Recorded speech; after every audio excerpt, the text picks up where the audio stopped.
Facebook, now known as Meta, is a company everyone loves to hate at any given chance. This is why the event on the 3rd of February came as a joy to so many people. Meta's market cap fell by 26% overnight. That, in turn, led to erasing $240 billion worth in one day. This was the single lowest cap drop in history for a US publicly traded company. Unbelievable, right? Let's see how Mark Zuckerberg personally lost $29 billion. Before we jump into the video, why don't you head onto our channel to subscribe for similar content. Don't forget to leave a thumbs up as well, and click the bell icon so you never miss out on future content. Mark Zuckerberg lost $29 billion in net worth as Meta platform stock marked a record one-day plunge, following a disappointing earnings forecast that shook the global tech landscape. On the 3rd of February 2022, Meta's stock fell 26%, erasing more than $200 billion in the biggest ever single-day market value wipeout for a US company. This pulled down founder and CEO Zuckerberg's net worth to $85 billion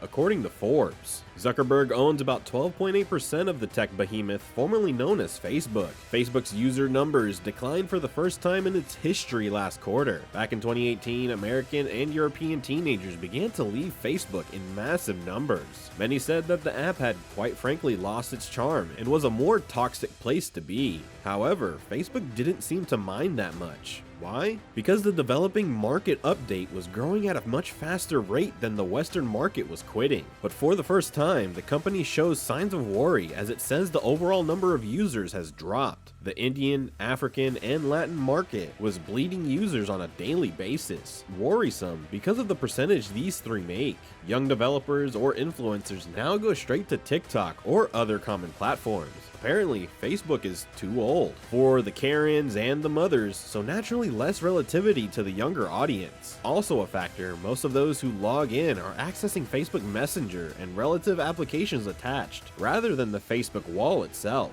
This is where most of the advertisements are original. Apple hasn't done Facebook any favors by making ad tracking more difficult, which makes it harder to promote. Facebook's parent company Meta reported daily active user numbers of 1.929 billion over the last 3 months of 2021. In the third quarter of 2021, it reported an average of 1.93 billion active users. This means it roughly lost about 1 million users over that time period of about 3 months. Facebook, now known as Meta, is in the midst of the biggest stock drop ever and is trading at an 18-month low. However, Google remains near a record and has easily outperformed all of its big tech peers over the last year. 33% jump in ad revenue alone in the fourth quarter of 2021. Alphabet stocks are expected to hit a growth rate of 23% in the first quarter, while Facebook is projecting expansion of just 3% to 11%. So, what is causing the difference between Facebook and Google? Google and Facebook are the two dominant online ad companies in the US and have been so for years. Their 5-year stock charts look pretty similar until late 2021. Since then, the difference in the fortunes of the two companies has been because of Apple. Facebook's apps rely almost entirely on Apple and Google for distribution. So when Apple changed its privacy policy last year, limiting the ability of app developers to target users, Facebook was suddenly stripped of one of its most important assets. Since Facebook's business model is more of an advertisement-generated revenue platform,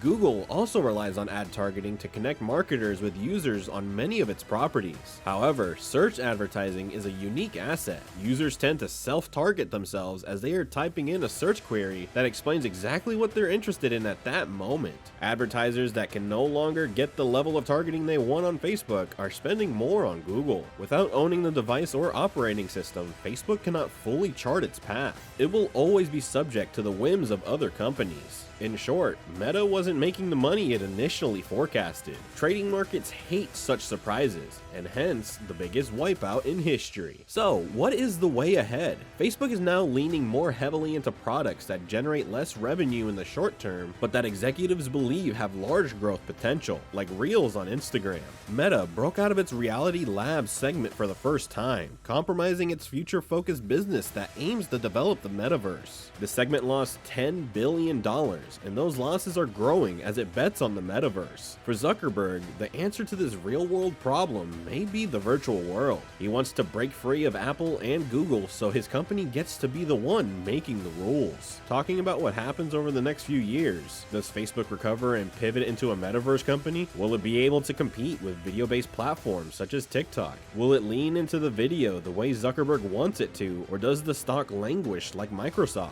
It is rare when you find so many people getting the story wrong. I mean, considering 42 out of 52 analysts that cover Wall Street have either buys or market outperform ratings, this is how offside the street at present is. The whole Meta company is going through a lot of changes. There has been immense backlash after pressure on Meta from regulators and other government bodies. The harm Instagram and Facebook caused to teens was exposed by various whistleblowers. The ventures have lost the company around $9 billion. The company is working on a whole different concept called the metaverse. The metaverse will be a collective project that goes beyond a single company. It will be created by people all over the world and open to everyone. These are basically 3D spaces in the metaverse that will let you socialize like you would down at your local bar. You can grab things in the virtual world and task yourself with handling them. You can choose to learn, which personally stands out because amid recent conditions, people can go to virtual classes rather than attend online lectures. Takes the drag out of the whole learning platform as you are placed in an interactive digital universe. People can choose to collaborate and play in ways that go beyond what we can imagine. So Minecraft, but real time and much more innovative. The market of augmented reality will expand drastically, which Facebook believes to be the way to the future. Conceptualizing what you need and then being provided a more realistic platform to reach out for it will make people want to join, right? However, the infamous Oculus headset has lost $3.3 billion in a quarter, despite reaching revenues of $900 million. People would likely be watching closely for some results from the metaverse as soon as possible. Real estate sales boomed in 2021 and exceeded $500 million last year through Meta platforms.